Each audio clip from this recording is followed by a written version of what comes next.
Praise the lord. భర్త తన భార్యను ప్రేమించాలి. భార్య తన భర్తకు విధేయురాలై ఉండాలి.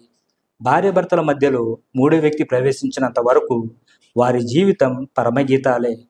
ఎప్పుడైతే మూడో వ్యక్తి ప్రవేశిస్తారో ఇక వారి బ్రతుకంతా విలాపవాక్యాలే. మూడో వ్యక్తి అంటే వేరెవరినో ఊహించుకోవాల్సిన అవసరం లేదు. అమ్మే అయి ఉండొచ్చు, లేదా అమ్మమ్మే అయి ఉండొచ్చు.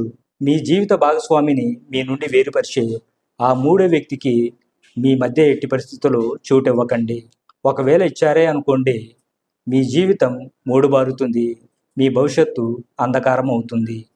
దేవుడు జతపరిచిన వారిని మనుషులు వేరుపరచకూడదు అని ప్రభు అయిన యేసుక్రీస్తు వారు చెప్పిన మాటలు మత్తయి సువార్త 19వ అధ్యాయము 6వ వచనములోను, అలాగునే మార్కు సువార్త 10వ అధ్యాయము 9వ వచనంలో వ్రాయబడ్డాయి.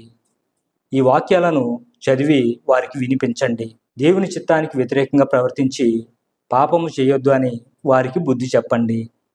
భార్యాభర్తలు ఒకరి పట్ల ఒకరు ప్రేమ, ఆప్యాయత, అనురాగాలు కలిగి జీవితాంతం సంతోషంగా ఉండాలి. తొందరపడి అపార్థం చేసుకొనకుండా అర్థం చేసుకుని ముందుకు సాగిపోవాలి. సమాజంలో ఆదర్శ దంపతులుగా పేరు తెచ్చుకొని అనేక మందికి మాదిరిగా నిలబడాలి.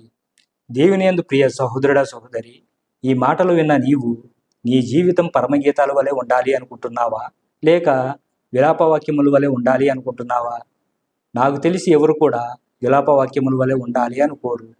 పరమగీతాల వలె ఆనంద సంతోషాలుగా దాంపత్య జీవితాన్ని అనుభవించాలి అనుకుంటారు.